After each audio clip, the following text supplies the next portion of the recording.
మొదటిగా ప్రభువైన యేసుక్రీస్తు వారికి నా హృదయపూర్వకమైన వందనాలు. యొక్క ఉదయకాల వేళలో దేవుని యొక్క వాక్యాన్ని ధ్యానించుకుందాము.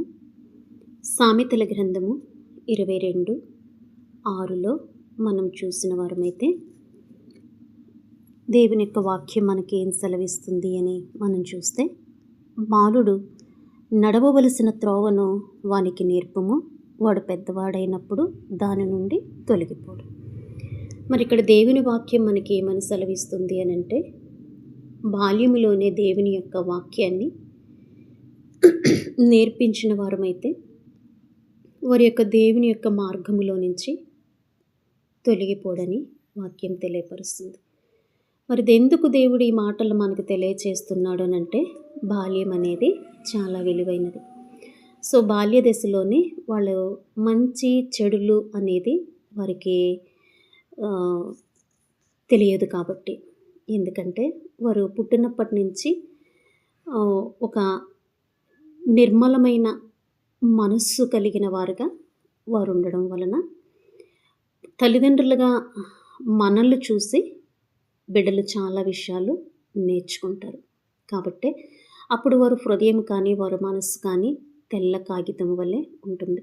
సో ఆ తెల్ల కాగితము మీద దేవుని యొక్క వాక్యాన్ని మనం ముద్రించిన వారమైతే, దేవుని వాక్యం అనే బాటలో వారిని నడిపించిన వారమైతే, వారు పెద్దవారైనప్పుడు తొలగిపోకుండా దేవుని యొక్క చిత్త ప్రకారంగా వారు అడుగులు వేసేవారుగా ఉంటారని దేవుని వాక్యం మనకి తెలియజేస్తుంది. కాబట్టే వారు బాల్యములో నుంచే దేవుని వాక్యాన్ని దేవుడు వారికి నేర్పించమని తల్లిదండ్రులుగా దేవుడు మనకి తెలియజేస్తున్నాడు.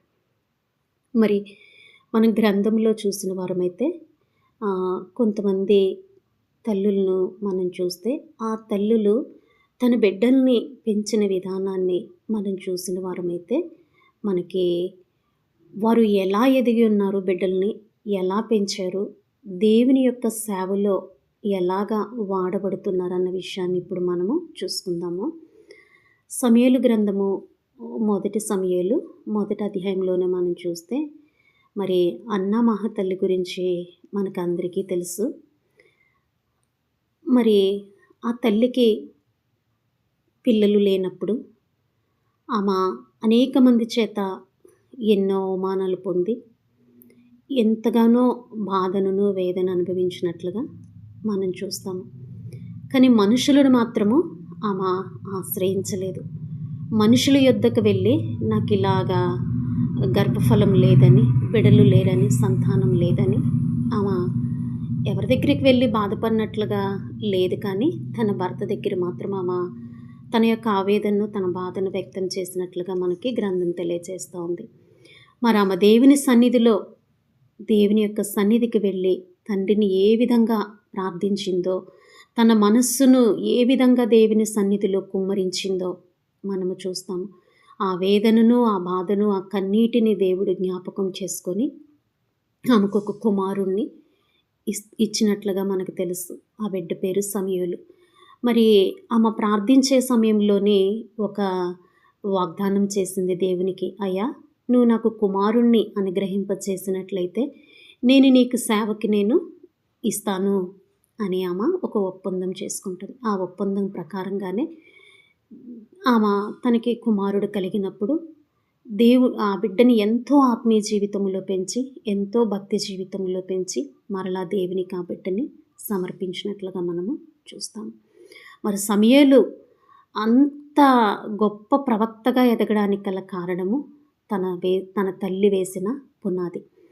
ఆమె పాలు తాపించేటప్పుడే తన బిడ్డకి వాక్యాన్ని రంగరించి పోసినట్లుగా, ఉగ్గుపాలతో కలిపి రంగరించి పోసినట్లుగా మనము ఆలోచించగలం. ఎందుకంటే ఆయన పాలు విడిచిన తర్వాత మందిరానికి తీసుకువెళ్ళినప్పుడు వెంటనే అక్కడ మోకరించి దేవునికి ప్రార్థన చేసినట్లుగా మనం చూస్తాం. అదే సహజంగా మన పిల్లలకనైతే ఆ బాల్యంలోనే తన బిడ్డని మనము ఎక్కడన్నా వదిలేసి 2 రోజులు ఒకవేళ మనం ఎక్కడికన్నా ప్రయాణాల్లో కానీ వెళ్ళాలనుకున్నప్పుడు, మన చుట్టాల ఇంట్లో బిడ్డలను వదిలిపెట్టాలనుకున్నప్పుడు మన బిడ్డలు ఉండడానికి ఇష్టపడరు. వాళ్ళు ఎంతో మారం చేస్తారు. కానీ సమూయేలు అలా మారం చేసినట్లుగా మనకి కనపడదు. ఆయన ఎంతగా దేవుని యొక్క మనస్సు కలిగి దేవుని యొక్క చిత్తాన్ని నెరవేర్చి ఉన్నాడో మనము సమూయేలు యొక్క జీవితాన్ని చూసుకుంటే మనకు తెలుస్తది.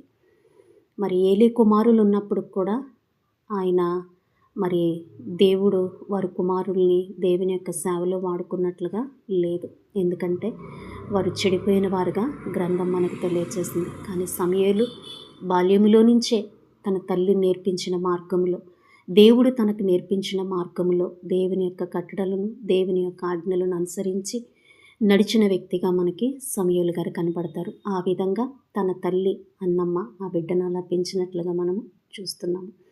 అలానే ఇంకొకరిని మనం చూసినట్లయితే అమ్రాము యోకేబెదులు మనం చూస్తే మోషేని ఏ విధంగా వారు పెంచారో, ఏ విధంగా ఒక గొప్ప నాయకుడిగా ఆ బిడ్డను తీర్చిదిద్ది ఉన్నారో మనకందరికీ తెలుసు.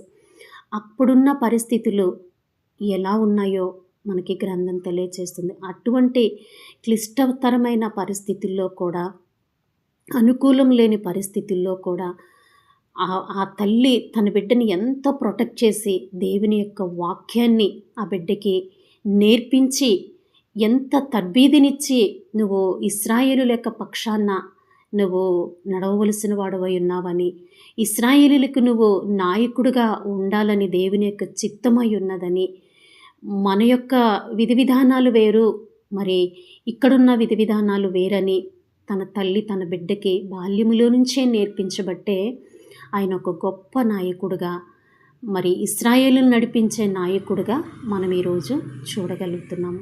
మరి మన బిడ్డల్ని, మరి ఆ తల్లిదండ్రులు ఆ బిడ్డల్ని ఎలా క్లిష్టతరమైన పరిస్థితుల్లో, అనుకూలం లేని పరిస్థితుల్లో కూడా వారు బిడ్డల్ని ఎలా పెంచి దేవునికి సమర్పించున్నారో మనం చూసాం. మరి ఇప్పుడు దేవుడు మనకు అనుగ్రహింపచేసిన మన బిడ్డల్ని ఎలా పెంచాలి? మరి వీరందరూ మనకు మార్గదర్శకులుగా ఉన్నారు. దేవుడు ఆశించిన విధంగా మనము కూడా బాల్యములో నుంచే మన బిడ్డల్ని దేవుని యొక్క వాక్యంలో పెంచుతాం.